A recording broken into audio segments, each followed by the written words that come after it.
Bonjour et bienvenue à ce dernier épisode de la saison de Psychanalyse pour tous. Aujourd'hui, nous sommes arrivés au début des vacances.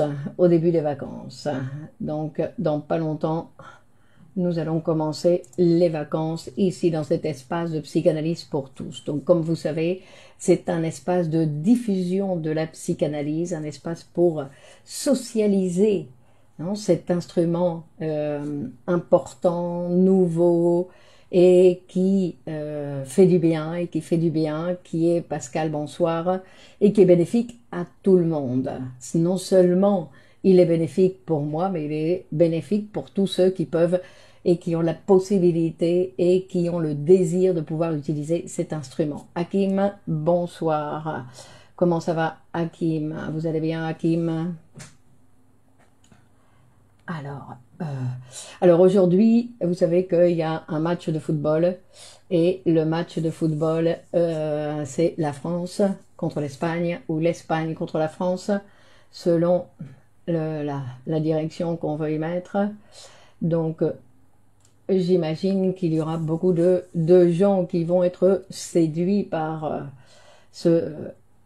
cette alternative du sport de la Coupe d'Europe. Alors, surtout pour le sujet que nous nous proposons aujourd'hui. Anne-Lizzie, bonsoir. Bonjour. Sarah, bonjour. Alors, attendez, je vais mettre ici parce que sinon je ne vois pas bien. Alors, je ne vois pas bien les messages ici. Donc je dis que ce soir, il y a une forte alternative à cet espace de psychanalyse pour tous. Bon, alors vous savez déjà pour commencer que vous pouvez partager sur vos réseaux cette vidéo, que non seulement c'est autorisé, sinon que on sollicite, Dora bonsoir, on sollicite cette manifestation. Zida, Nathalie, bonsoir, parce que c'est très important de travailler pour la socialisation de la psychanalyse. Christine, bonsoir, que la psychanalyse n'est pas réservée à une élite de gens intelligents. Jamila, bonsoir, sinon qu'elle est réservée, on va dire, aux gens qui le désirent, simplement. C'est le désir qui va nous permettre de nous rapprocher un petit peu de cette discipline si intéressante et qui nous touche tous, on va dire. Donc, c'est une discipline, comme vous le savez, donc, qui est fondamentale parce que actuellement, c'est toujours la seule discipline qui permet, c'est le seul instrument dont nous disposons aujourd'hui au XXIe siècle, Sophie, bonjour, pour avoir accès au processus de notre appareil psychique, pour connaître le fonctionnement de nos processus psychiques, qui n'ont pas lieu, comme nous avions tendance à le penser avant Freud, dans la conscience, sinon que ce sont des processus qui ont lieu sans que notre conscience puisse savoir de quoi il s'agit. C'est-à-dire que pour savoir et pour connaître ces manifestations, obligatoirement, nous allons devoir passer par le travail de l'apprentissage de la théorie. Et que la seule manière, Carlos, bonsoir, la seule manière d'avoir accès, en fait, à ce matériel, avoir accès, c'est grâce à l'interprétation psychanalytique. C'est-à-dire un processus qui va transformer non seulement le patient, sinon que l'interprétation va aussi transformer le psychanalyste, dans le sens où c'est quelque chose, Dalal bonsoir, dans le sens où l'interprétation c'est une nouveauté.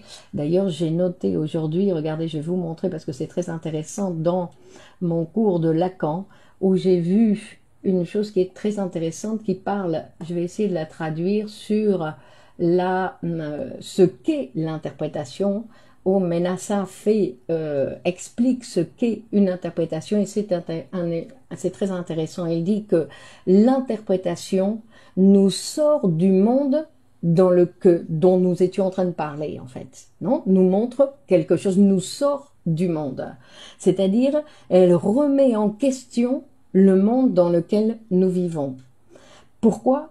Parce que cette interprétation, en fait, va nous regarder à partir d'un autre monde. C'est-à-dire que la psychanalyse nous regarde et nous écoute à partir d'un autre monde. Et à partir de cet autre monde, elle nous fait voir le monde dans lequel nous vivons. Et c'est à partir de là que le sujet va se rendre compte, non, quand on dit que que l'interprétation, que la psychanalyse, c'est un instrument d'autoconnaissance et d'autotransformation, dans le sens où elle va nous montrer à partir de cet autre monde qui est la psychanalyse. Christiane, bonsoir. Dans quel monde nous vivons, puisque nous vivons chacun dans un monde différent, que chacun nous avons fabriqué, que nous continuons à fabriquer un monde particulier à chacun. C'est-à-dire que nous vivons tous sur cette planète, mais chacun dans son monde, chacun dans notre monde. Ça, c'est une particularité de l'être humain. Donc aujourd'hui, la proposition d'aujourd'hui, parce que j'en avais déjà parlé, j'avais déjà fait référence un petit peu à cette possibilité, nous allons essayer de nous rapprocher sur le fait de parler de comment la psychanalyse fait la lecture du suicide. Du suicide, comme vous le savez, qui est un phénomène social très important dans la société actuelle, où les chiffres augmentent de façon démesurée, et donc il est important de prendre conscience et de se rendre compte réellement de ce qui est en jeu chez le sujet quand il s'agit, bonsoir Céline, quand il s'agit de justement du suicide. Pourquoi un sujet en arrive à se suicider? Et alors ce qui est intéressant, c'est que la psychanalyse va nous expliquer que n'importe qui ne peut pas se suicider, ou plutôt on va dire tout le monde ne peut pas se suicider, parce que ce que va nous dire Freud, c'est que la personne qui se suicide, ou que le sujet plutôt, on va dire, et soit bonsoir, ce qu'il va nous dire, c'est que le sujet est incapable de se tuer lui-même. C'est-à-dire que nous n'avons pas la capacité de nous tuer nous-mêmes. Alors, qu'est-ce qui arrive quand justement quelqu'un se suicide, ou apparemment il se tue lui-même? Freud va montrer que non, il ne s'agit pas de ça. Non, et ça, c'est très intéressant, et on va dire, Cécile, bonsoir, à prendre en considération, parce que j'ai vu qu'en France, il y a un organisme qui s'appelle l'Observatoire, attendez comment j'ai vu, l'Observatoire National du Suicide. Néléa, bonsoir. Mais l'Observatoire National du Suicide, non, qui est là pour comptabiliser les chiffres et voir qui se suicide le plus et dans quelles conditions, etc., non, pour faire Françoise, bonsoir, pour socialiser une étude sociale de la situation, mais qui n'a pas pris en considération, non, les informations, Christiane, merci, moi aussi, les informations que nous donne Freud et qui sont indispensables pour pouvoir comprendre, non, ce qui est en jeu dans la personne qui en arrive à se suicider. Parce que ce qu'on va voir, que le suicide c'est vraiment un problème social et d'ordre public très important, parce que quand il y a une personne qui se suicide, non, c'est pas comme une personne, une vieille personne qui a fait sa vie et qui va mourir et que c'est dans l'ordre des choses, où il y a une mort, bon, il y a toujours une tristesse parce que c'est une personne qu'on ne reverra plus jamais, mais là, dans le cas d'un suicide, c'est bien plus important parce que, en fait, tous les gens qui entourent ou qui en sont en contact avec cette personne d'une manière plus ou moins éloignée, parce que des fois, c'est des gens qui sont assez éloignés qui sont touchés.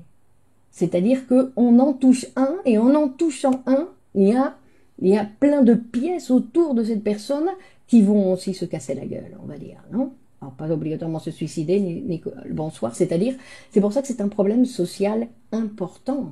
Pas seulement parce qu'il y a une personne qui se suicide et qui va disparaître, sinon parce qu'elle va toucher tout le monde de cette personne, ou même des fois plus loin que cette personne, qui vont être touchés par le geste de cette personne.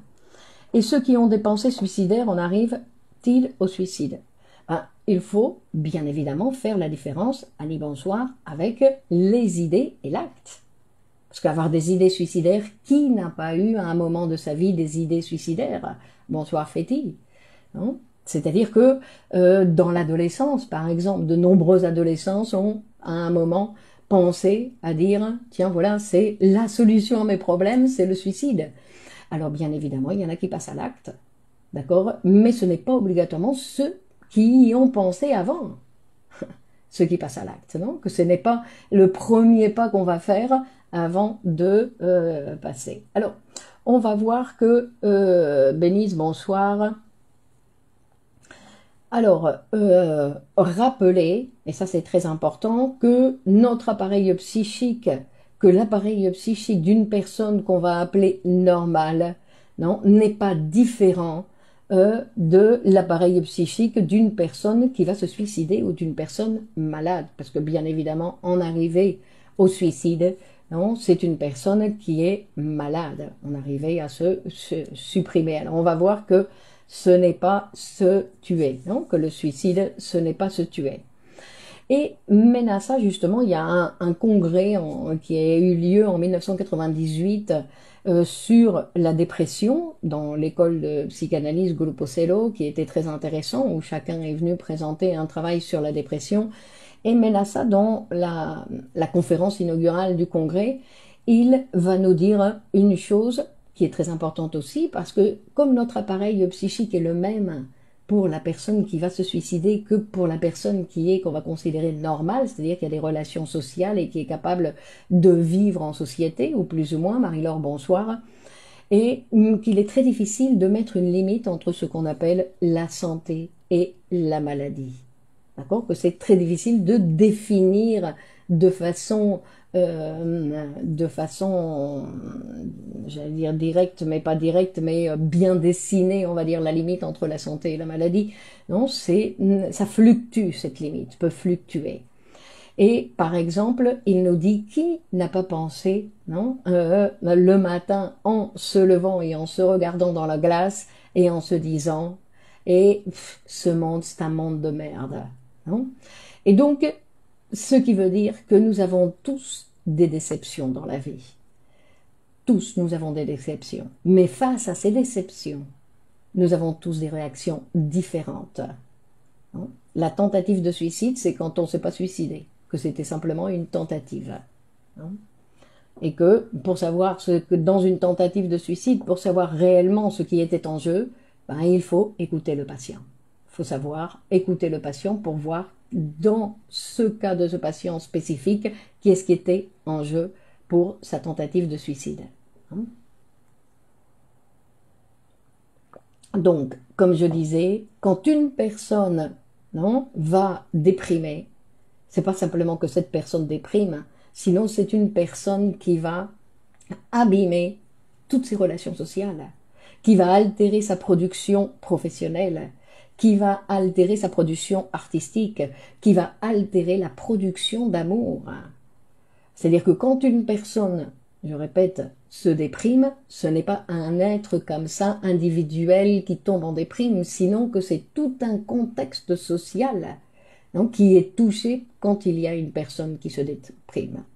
Et comment ce que vient de dire, bonsoir Claudette, ce que vient de dire, j'ai entendu appel au secours, c'est juste, Françoise, et bonsoir. Et c'est-à-dire que quand il y a cette phrase, non, quand Menassa dit, qui n'a pas dit en se regardant le matin devant la glace, quel monde de merde, eh ben, c'est parce que, bien évidemment, nous avons tous eu à un moment donné, où il y en a certains qui l'ont tous les jours, cette phrase, non, le matin avant de commencer leur journée. Quand on se dit ça, il faut aller voir un psychanalyste parce que ce n'est pas quelque chose qui est, même si c'est une certaine vérité, mais dans le monde de chacun.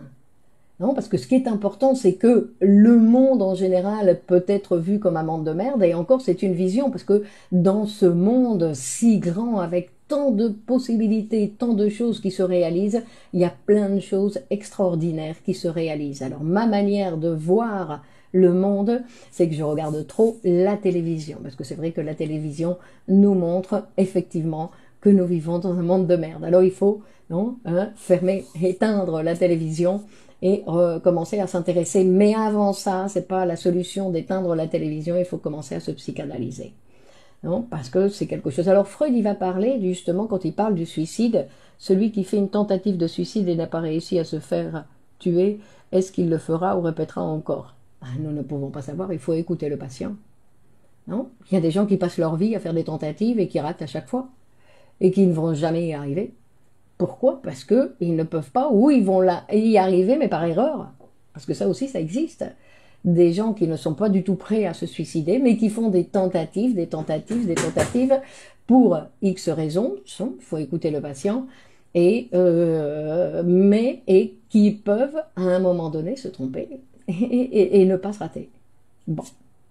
Pour parler du suicide, Freud, bien évidemment, va parler de la mélancolie. Parce que les sujets les plus sensibles, on va dire, à la possibilité du suicide, sont les personnes déprimées, sont les personnes mélancoliques. D'accord, ça, c'est celles qui ont le risque d'en arriver au suicide. Ce sont les sujets tentatives, ou de quelle tentation s'agit-il? Très bien, Olivier. D'accord, vous voyez, ça c'est intéressant, la phrase d'Olivier, pour nous montrer qu'on ne peut pas rester sur tentative. Tentative, c'est aussi une tentation. Mais une tentation de quoi? Non? C'est pour ça qu'il faut après écouter le patient pour voir ce qui est en jeu. Ce n'est pas obligatoirement une tentative de suicide. Si elle a été ratée, c'est pas obligatoirement quelque chose de négatif. Il faut écouter le patient. Hein? Toujours écouter le patient et ne pas croire avec ses préjugés en disant tentative de suicide, quelle horreur. Non, on va écouter le patient pour voir si réellement c'est une tentative ratée. Alors, quand il va parler de la mélancolie, Freud, il va en parler en faisant référence au deuil. Parce que, en fait, dans les deux cas, c'est la situation face à une perte.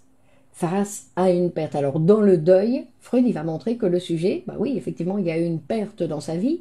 Alors, il dit, les pertes, ce n'est pas obligatoirement la perte d'une personne, ça peut être la perte d'un idéal, des fois, non? Les désillusions. Aujourd'hui, la gauche a gagné en France et il y a beaucoup de gens qui pensent que ça y est, le monde va changer. Et après, ils vont tomber en désillusion, ils vont être déprimés parce que même s'il y a plus de députés au Parlement, de députés de gauche au Parlement, ça ne veut absolument pas dire qu'il y aura des modifications dans l'organisation sociale du pays. Non? Mais il y a des gens qui aiment bien avoir un idéal, qui aiment bien pouvoir croire que si. Mais le problème, ce n'est pas l'idéal. Le problème, c'est qu'après, ils ont une déception. Et face à ces déceptions, non seulement après, ils sont capables de voter à des extrêmes pour se venger, mais parce qu'en plus, après, ils vont tomber dans une dépression. Parce que l'idéal, c'est bien d'avoir des idéaux, mais de savoir aussi qu'il y a des idéaux qui ne seront jamais réalisés. Hein? Mais c'est bien d'avoir des idéaux. Et justement, c'est ce que Menassa aussi, il dit, que dans nos sociétés actuelles, nous n'avons plus d'utopie. Nous ne croyons plus à cette possibilité de transformer le monde, nous ne croyons plus à la possibilité d'une révolution, que toutes les tentatives de révolution pour améliorer la situation de l'être humain dans la société ont échoué. Il n'y en a aucune qui a réussi, alors, a réussi à changer tout, on va dire, mais toutes ont fait leur apport. C'est ça qui est intéressant. C'est-à-dire que toutes les petites révolutions, je dis petites dans le sens où elles n'ont pas tout transformé, mais que tous ces pas vers une certaine transformation ont apporté quelque chose. Mais, bien évidemment, ce n'est pas suffisant. C'est pour ça qu'il faut continuer. Donc, et chez les psychoses maniaco-dépressifs sont-ils exposés pour les suicides? Les psychoses maniaco-dépressifs. Tous les dépressifs sont exposés au suicide. D'accord? Tous les dépressifs sont exposés au suicide. C'est une possibilité. Mais après, il faut voir, quand on parle de dépression, non, parce qu'aujourd'hui, ils aiment bien parler en disant « nous sommes tous dépressifs ». Alors aujourd'hui, quelqu'un qui... Non, l'autre jour, j'écoutais, je veux dire qu'il diagnostique constamment et avec une exagération. C'est-à-dire que je suis un peu triste, dépression. J'ai pas envie d'aller travailler, dépression. Et ça y est, on nous colle des étiquettes de dépression partout. Non.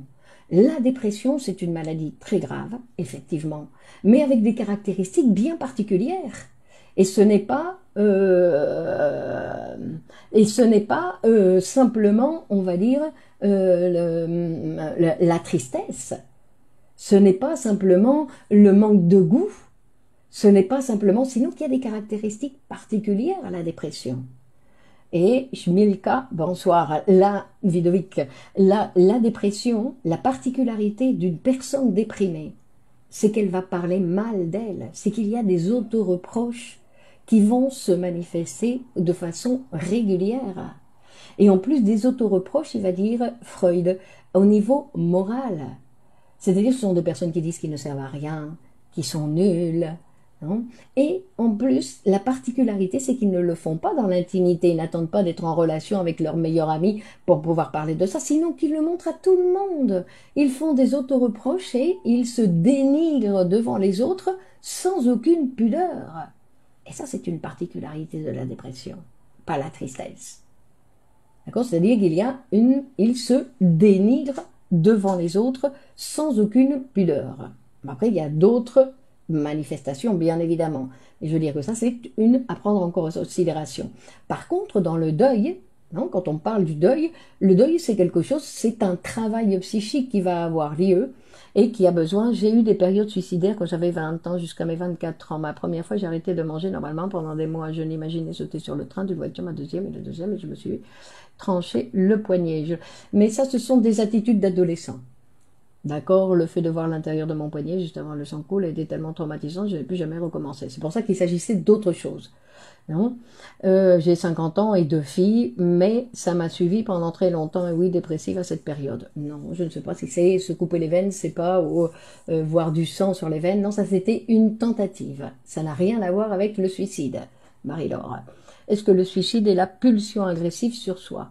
Non, justement, on va dire que ce n'est pas quelque chose de masochiste. Le suicide, ce n'est pas quelque chose de masochiste. Alors, dans le deuil, comme dans la mélancolie, il y a une attitude face à la perte.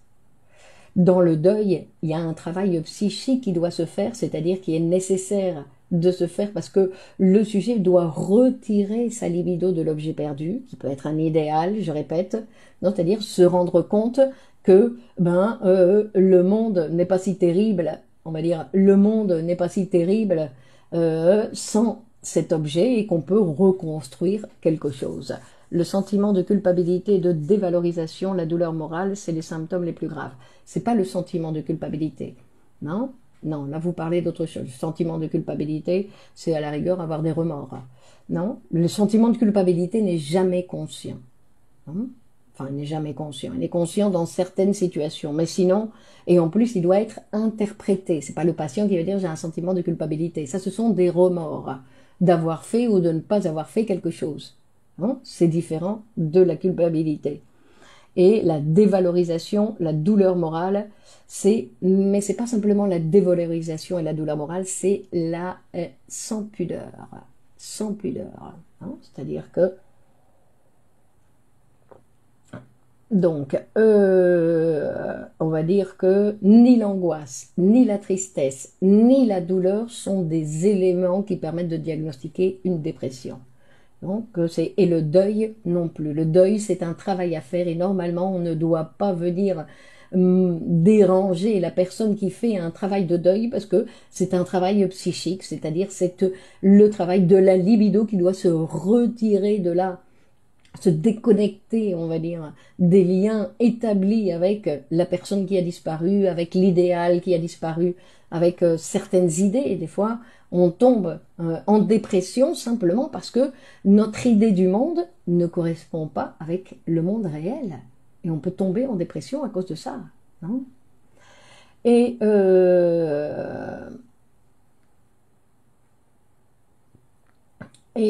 donc on va voir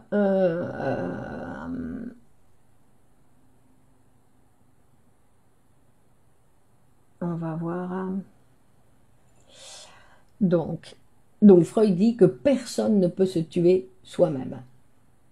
D'accord, c'est une chose. C'est-à-dire pour apparemment se tuer soi-même, en fait c'est un processus pathologique, c'est inconscient. Et en fait, ça fait référence à l'incapacité d'aimer du sujet. C'est-à-dire que le sujet, il est collé à son idéal, ou il est collé à son objet d'amour, mais c'est pas un amour à une capacité d'aimer, sinon que c'est un amour narcissique, c'est une partie de lui. Parce que son choix d'amour, en fait, a été narcissique, c'est comme s'il s'aime lui-même dans l'autre. Et je t'aime, il dit, je t'aime pour pouvoir maintenir mon idéal, mais je ne vais pas tolérer que tu me déçoives. Et donc il y a des gens qui peuvent tomber en dépression parce que cet amour qu'ils étaient en train de construire et qu'ils voyaient qui était merveilleux, idéal, et que tout d'un coup ils se rendent compte que ce n'est pas ça, que cet homme, ce n'est pas aussi idéal comme je l'avais imaginé, ni cette femme, et donc ils peuvent tomber en dépression parce que la réalité ne correspond pas avec ses propres idées. Donc vous voyez que la psychanalyse est indispensable. La psychanalyse aujourd'hui est indispensable et pour tout le monde. Donc,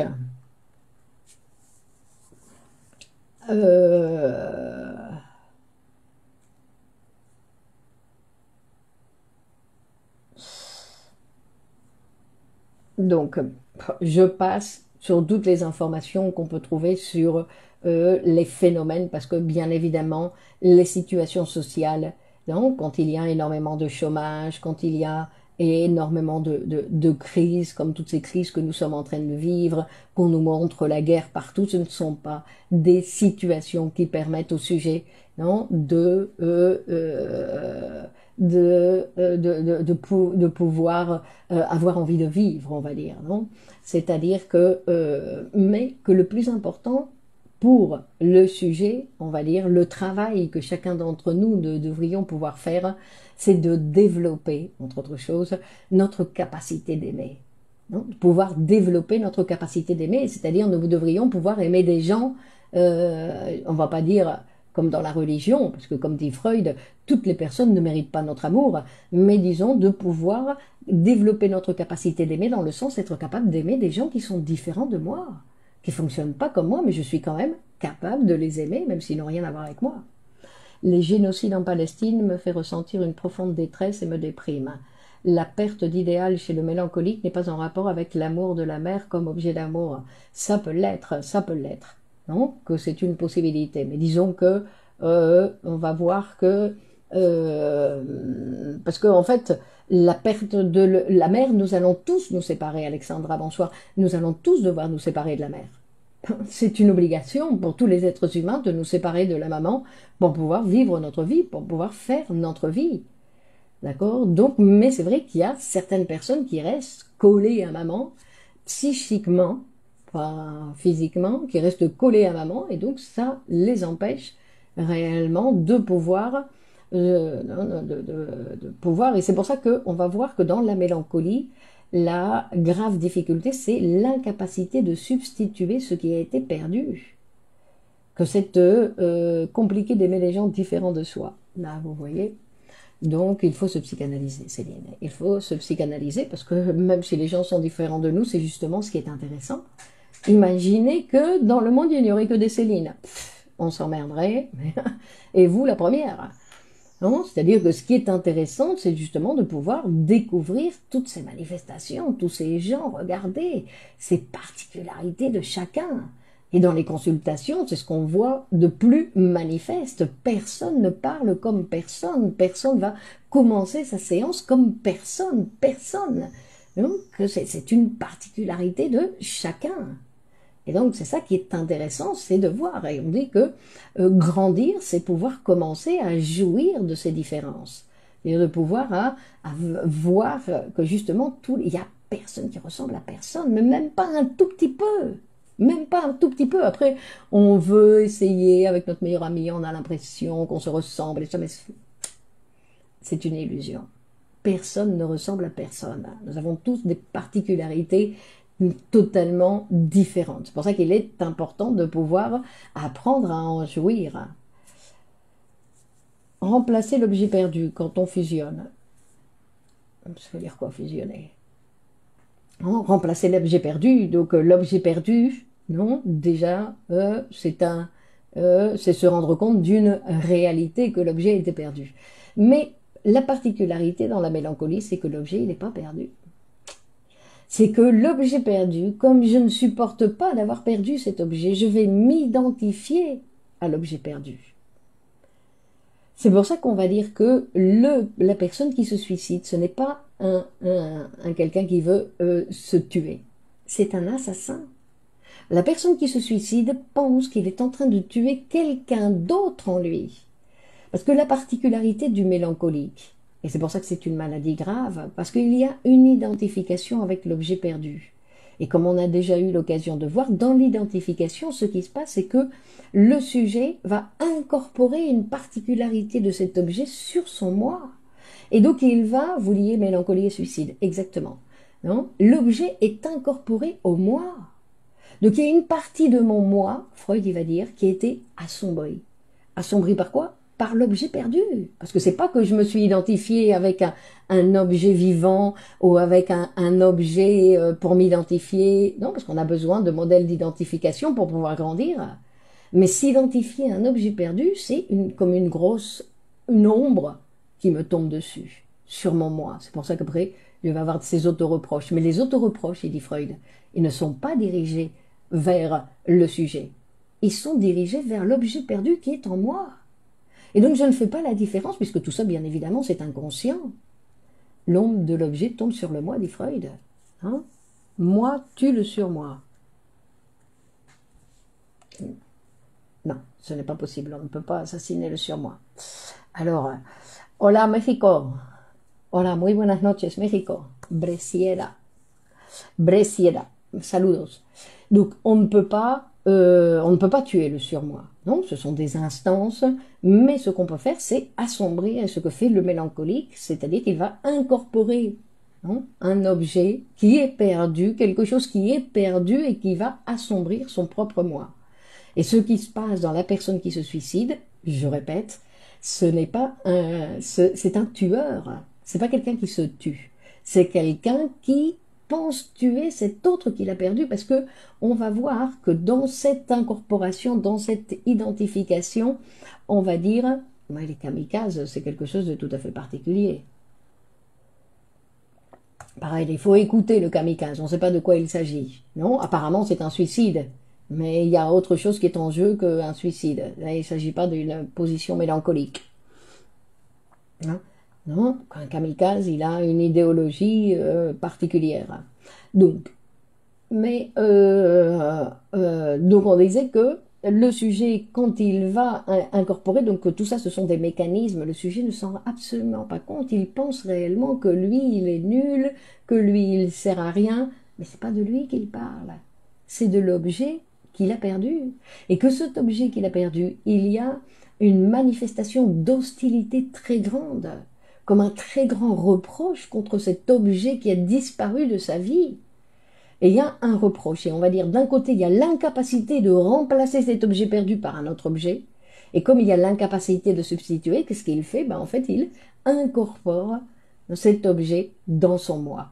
Et quand il se tue, il ne se tue pas, il veut assassiner cette autre partie du moi contre lequel il a une hostilité énorme. Une hostilité énorme. Non, c'est pour ça qu'on dit que la personne qui se suicide, c'est un assassin timide. C'est-à-dire qu'il veut se venger. Il veut se venger. Et en fait, c'est une réaction extrêmement hostile.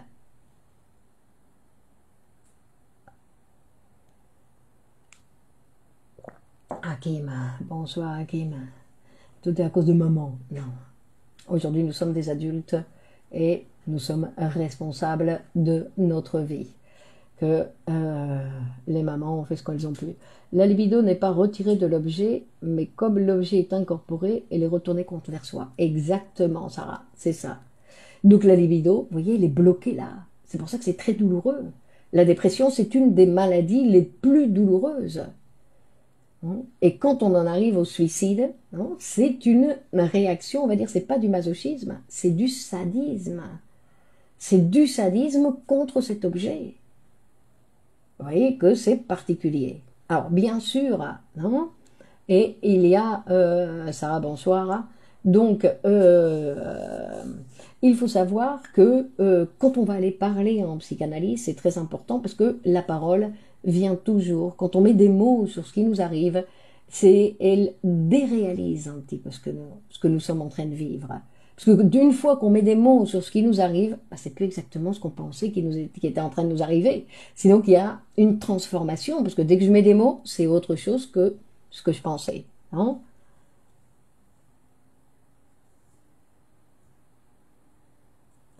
Et ça, il faut analyser les objets perdus. On disait que ça peut être un idéal.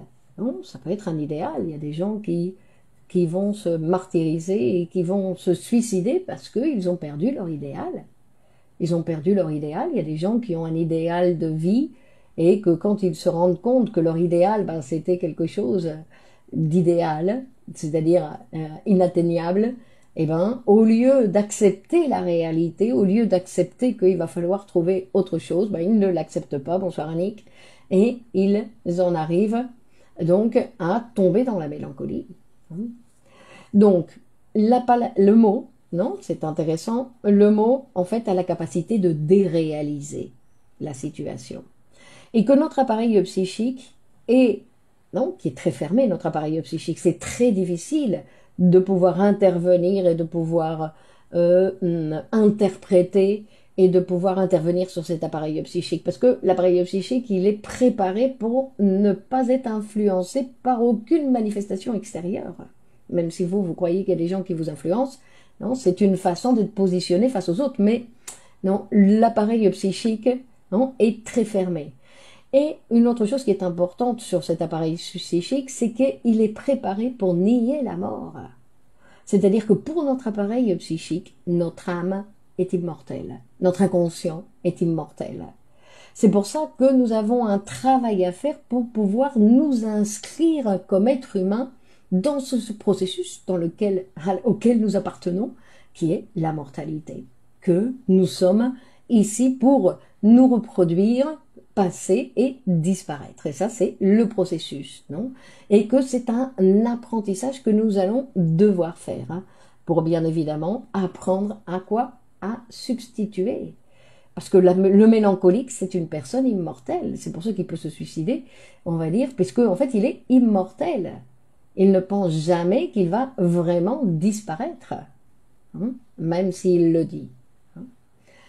Et donc on disait que la personne qui est déprimée a des difficultés avec l'amour, a des difficultés à pouvoir aimer, non? Qu'il manifeste des auto-reproches. Il y a une très grande diminution de l'amour-propre et il se dénigre face aux autres sans aucune pudeur. Non? Et avec ça, il obtient une satisfaction sadique. Hein? Pourquoi? Parce que tout ce qu'il dit fait référence à quelqu'un d'autre, pas à lui. C'est pour ça qu'il n'est pas masochiste. Hein? Et quand on ne se reproduit pas, on sublime. Ben, quand on ne se reproduit pas, on peut avoir, non, quand même des positions de mère et de père. Hein, que vous vous rappelez, il y a certaines tribus qui doivent encore exister aujourd'hui, où en fait tous les adultes sont les parents de tous les enfants. Et tous les enfants considèrent les adultes comme des possibles parents. Donc ils ont une attitude envers les adultes comme s'ils étaient les parents. Aujourd'hui, nous avons, non, tout tergiversé, on va dire. Et aujourd'hui, on croit que nos enfants nous appartiennent. Donc, nous en sommes arrivés en disant, je ne supporte pas que quelqu'un d'autre dise quelque chose à mon fils parce que c'est mon fils. Ben si, bien évidemment, notre enfant appartient à la société, ne nous appartient pas. Non, ça c'est une des erreurs dans laquelle peuvent tomber de nombreux parents de croire que leurs enfants leur appartiennent. Mais bon. Donc, vous voyez, il y a beaucoup que la psychanalyse est indispensable, encore une fois. Non? Donc, la mélancolie, la mort comme principe de réalité. Ça veut dire quoi? La mort comme principe de réalité. On parle de la mortalité, pas de la mort. De la mortalité, de vivre comme un être mortel. Ça n'a rien à voir avec la mort, la mortalité. Non? Donc, qu'on disait que le mélancolique, non, ne peut pas substituer, non, il ne peut pas substituer l'idéal qu'il a perdu par un autre idéal. Sinon qu'il reste, il s'installe sur une perte. Hein. Et une autre caractéristique de la mélancolie, c'est qu'il y a un manque d'intérêt, ou plus qu'un manque, c'est-à-dire qu'il y a que tout l'intérêt pour le monde extérieur cesse. On n'est plus intéressé par le monde extérieur.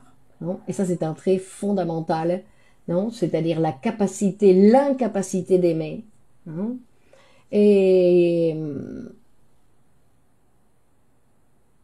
donc, l'incapacité d'aimer.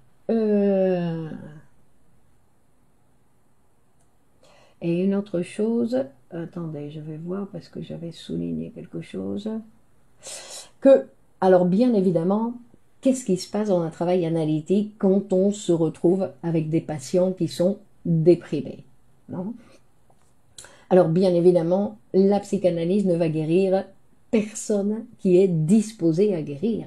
Pareil. Alors bien évidemment, pour être disposé à guérir, au départ, le mélancolique, il se présente et il n'a pas l'intention de guérir. Mais petit à petit, peut s'établir une relation qui va produire ce désir de guérir, qui ne va pas venir du premier jour. Le premier jour, c'est qu'est-ce que je fais ici, j'ai rien à faire ici, pourquoi je suis là, de toute façon ça ne peut rien faire, la psychanalyse c'est nul, etc. Mais si la relation se poursuit, il y a une possibilité de transformation. Non? Donc, et pour ça, bien évidemment, il faut qu'il y ait un psychanalyste disposé, non, à occuper la fonction de psychanalyste, hein, pour permettre aux patients d'avoir accès à cette possibilité d'auto-transformation et d'auto-connaissance, hein, et de pouvoir substituer. Parce qu'en fait, ce qui va se passer chez le mélancolique, c'est qu'il va apprendre à substituer grâce au travail psychanalytique. C'est-à-dire à remplacer un amour perdu par un autre amour qui est sous la main, qui est là, qui est possible, non? Substituer un travail par un autre travail, non? Et en plus, c'est une opportunité, bien évidemment, pour développer l'intelligence, hein? Et on va dire, la mélancolie et la dépression sont la même chose. Ici, aujourd'hui, oui. D'accord? Comme j'en parle aujourd'hui, Nathalie, la mélancolie et la dépression sont la même chose. Après, on pourrait, non, faire une différence plus théorique pour voir la différence entre l'un et l'autre, mais aujourd'hui, on va dire que on les présente aujourd'hui comme similaires. C'est-à-dire qu'on va dire que la personne qui continue à adorer un dieu du passé, c'est-à-dire un événement du passé, un élément du passé, quel qu'il soit, ben, il va mal mourir ou il va mourir prématurément. D'accord? C'est-à-dire que le passé est passé et il faut savoir l'abandonner. Il faut savoir l'abandonner. Comment doit-on distinguer la dépression de la dépression mélancolique? Quand il n'y a pas d'auto-reproche, mais reproche directement adressé à l'objet. Ce n'est donc pas une mélancolie. Exactement, Sarah. Si on reproche à l'objet, ce n'est pas une mélancolie. D'accord? Donc on fait la différence. Il n'y a pas eu, c'est peut-être un travail de deuil. Non? Après, il y a d'autres gens, non, que c'est une autre chose. C'est qu'on va reprocher à l'autre, on reproche à l'autre, on reproche à l'autre, mais en fait on parle de nous. Mais c'est un autre processus. D'accord? C'est un autre processus, c'est-à-dire que je vais le critiquer lui, je vais le critiquer lui, mais en fait je parle mal de moi. Mais c'est autre chose. Donc, pour pouvoir faire face à cette situation d'un dépressif, on va dire d'un déprimé, d'un mélancolique sur le divan, bien évidemment, le psychanalyste doit être bien préparé. Non? Bien préparé, pourquoi? Parce que sinon, il va le priver, non? Il va priver le patient d'avoir la possibilité d'avoir accès à un traitement efficace. Hein? C'est-à-dire que si le professionnel nie les processus psychiques, ni les processus inconscients, hein, bien évidemment, ben, il n'y aura pas de travail psychanalytique. Et s'il n'y a pas de travail psychanalytique, ben, difficilement il va pouvoir intervenir sur l'appareil psychique et donc mobiliser l'énergie psychique et intervenir pourquoi? Pour permettre la substitution. Hein. Et on va voir que Freud, quand il parle des névroses, regardez, ça c'est très intéressant, c'est une tentative, la névrose, de résoudre de façon individuelle des problèmes qui en fait devraient être résolus par le social, par des institutions sociales. Et parce que notre accès à la communauté sociale, à la communauté humaine, non, nous oblige, on va dire, à une perte de liberté, à renoncer à nos passions, d'accord? Mais il devrait y avoir quelque chose en échange, en disant, d'accord, moi je renonce à ma liberté, je renonce à mes grandes passions, à mes hostilités, à mes désirs incestueux par exemple, mais vous devez me donner une autre possibilité pour satisfaire. C'est pour ça que c'est dans le social que devraient être préparées ces possibilités pour que le sujet puisse se satisfaire. C'est-à-dire qu'il devrait exister des sociétés où le sujet serait content de vivre dans la société dans laquelle il vit. Pourquoi? Parce que il y a compensation. Hein, c'est renoncement qu'il a dû, pour avoir accès à la civilisation, nous avons dû renoncer à beaucoup de choses. Mais le névrosé, comme il n'y a pas de compensation, ben, le sujet va produire une névrose. Et c'est dans la névrose qu'il va obtenir la compensation, c'est-à-dire la satisfaction substitutive dont on parlait l'autre jour. C'est-à-dire, d'accord, je n'ai pas le droit de maintenir ces désirs incestueux, mais je vais les maintenir dans ma névrose, par exemple. Non? Donc, et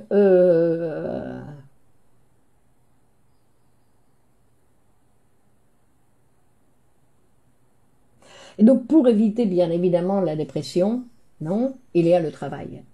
Ça, c'est quelque chose d'indispensable, qu'il y a le travail. Et le travail analytique, je dirais que premièrement, qui est indispensable. Et ensuite, le travail tout seul et les processus de création. Hein. Et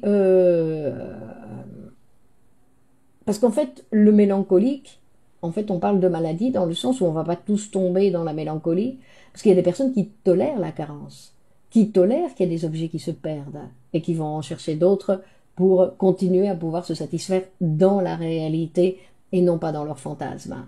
Non? Parce que quand la réalité me montre que cet objet que j'aimais n'est plus là, non? Quand il y a la chute d'un idéal, ben, je dois pouvoir remplacer. Et le mélancolique, il ne tolère pas de devoir faire ce travail, il ne tolère pas cette absence, cette carence. Hein? Mais en fait, ça va nous arriver pendant toute notre vie. C'est pour ça que une phrase de Menassa, c'était « Commencez votre psychanalyse aujourd'hui pour mieux vivre les années futures ».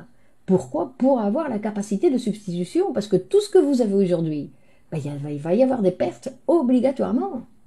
Obligatoirement, c'est-à-dire vous allez devoir déménager, votre enfant va partir travailler, je ne sais pas où, je veux dire qu'il va obligatoirement avoir des modifications dans votre vie.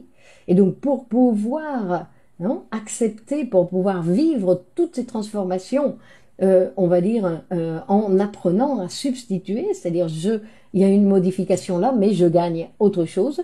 Donc grâce à, c'est pour ça que non, ce n'est pas vieillir, c'est grandir. Hein. On est vieillir, non?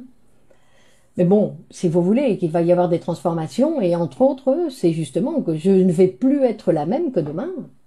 Que ce que je peux faire aujourd'hui, peut-être que demain, je ne pourrai plus le faire. Pour X raisons. Alors peut-être parce que mon corps ne me permettra plus, parce que ça aussi, effectivement, vous avez raison, pardon Olivier, vous avez raison, c'est-à-dire que vieillir, il va falloir apprendre à accepter que ce que je pouvais faire hier, aujourd'hui, je ne peux plus. Et que je vais devoir apprendre à substituer pour que j'obtienne une autre satisfaction. Si je ne peux plus courir le 100 mètres comme j'aimais le faire tous les jours, il va falloir que je trouve une autre satisfaction, parce que sinon, je vais me morfondre et pleurer parce que je n'ai plus 20 ans et que je pouvais courir le 100 mètres en autant de secondes. D'accord? Donc, c'est pour ça que la psychanalyse, c'est quelque chose d'indispensable, je répète. Et ensuite, une autre particularité dans la mélancolie, c'est que l'amour du déprimé, en fait, elle est très ambivalente. Il aime et il déteste cet objet érotique, cet objet avec lequel il s'est identifié. C'est-à-dire qu'il y a une régression à une phase primitive du fonctionnement mental. Et c'est la phase sadique de la sexualité infantile, hein, où la relation du sujet, en fait, avec l'objet était sadique. Hein. Et donc c'est pour ça qu'il va y avoir cette relation du sujet mélancolique avec lui-même, où il va être sadique avec lui-même. Hein. Donc il y a satisfaction de la pulsion, mais c'est une satisfaction, on va dire, sadique. D'accord? Fatia, bonsoir. Fadoua, bonsoir. Hein. Et Donc, c'est-à-dire que la mélancolie, la dépression et les institutions devraient prendre en compte la manière de penser la dépression, non, au lieu de s'appliquer à vouloir multiplier les ventes d'antidépresseurs qui pullulent de partout. Et ce qui intéresse aujourd'hui les laboratoires, c'est de vendre le plus de médicaments possible, et la majorité des gens tombent dans le piège. Pourquoi? Parce que c'est apparemment la solution la plus facile.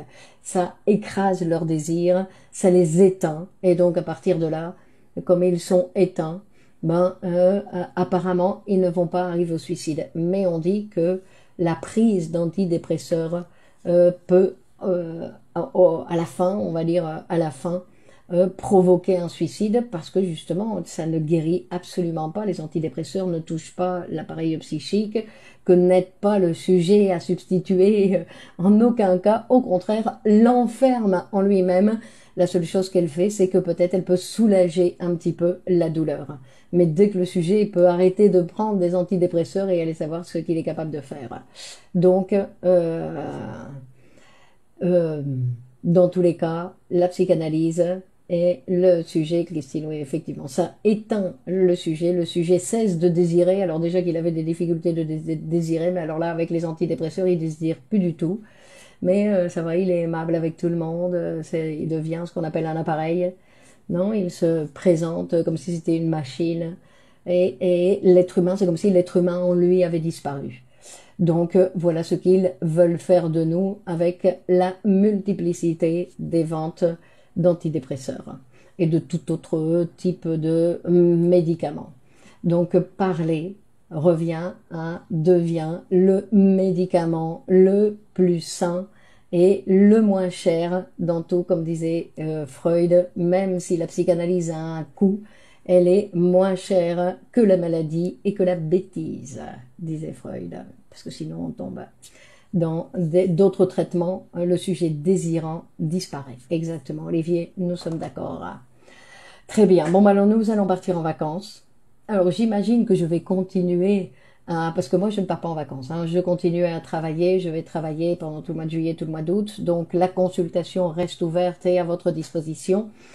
Mais les psychanalystes pour tous, je vais essayer. L'idée, c'est de pouvoir rédiger, de présenter un livre pour un résumé de ces psychanalyses pour tous. D'ailleurs, je vous invite, pour tous ceux qui veulent continuer à apprendre, on va continuer à travailler un petit peu le dimanche dans les vidéos en différé, avec ce résumé sur les psychanalyses pour tous. Un cours, on va dire, concentré sur les nombreux sujets que nous avons vus jusqu'ici. Et à côté de ça, moi non plus, je serai présente le mardi. Mais non, on continue pas le mardi, Christine. C'est fini. Le mardi, aujourd'hui, on prend des vacances pour Psychanalyse pour tous. On va continuer un cours du dimanche que vous avez sur la page. Et pour ceux qui sont intéressés pour continuer à apprendre, vous pouvez avoir accès à ce cours qui va être très intéressant, très concentré, qui va nous permettre, entre autres choses, d'avoir une idée globale sur ce qu'est la psychanalyse et de nous montrer comment comment la psychanalyse en fait pense cet être humain que nous sommes, que cette nouvelle, on va dire, cette nouvelle condition humaine que présente la psychanalyse, qui est bien plus ample et bien plus généreuse que tout ce qu'on a pu voir jusqu'ici. Donc, je vous souhaite de bonnes vacances pour ceux qui partent et qui arrivent à s'échapper. Ce qui est important pendant les vacances, c'est de changer d'activité. Même si on n'a pas la possibilité de partir en vacances, on peut changer d'activité. Et en changeant d'activité, c'est quelque chose déjà qui nous permet de nous échapper un petit peu. Donc Marie-Laure, Christiane, merci à vous. Carlos, au revoir. Christine, donc bonne continuation, et on se retrouve au mois de septembre et on verra si on propose quelque chose un petit peu de différent, une nouvelle dynamique. Néléa, vous devez vous inscrire au cours et le livre, on va essayer de le rédiger. J'espère que, puisque j'en ai parlé, je vais m'engager à pouvoir le faire pendant les vacances. Bonnes vacances, Sophie. Hakim, merci à vous, bonne continuation. Donc, merci de partager sur vos réseaux et on se retrouve en septembre, j'espère, avec une nouvelle dynamique. bien à vous et l'Espagne 2-1 au foot. Ok, merci Pascal. Allez, bonne continuation. On continue la prochaine fois. Allez, au revoir. Ciao, ciao. Au revoir.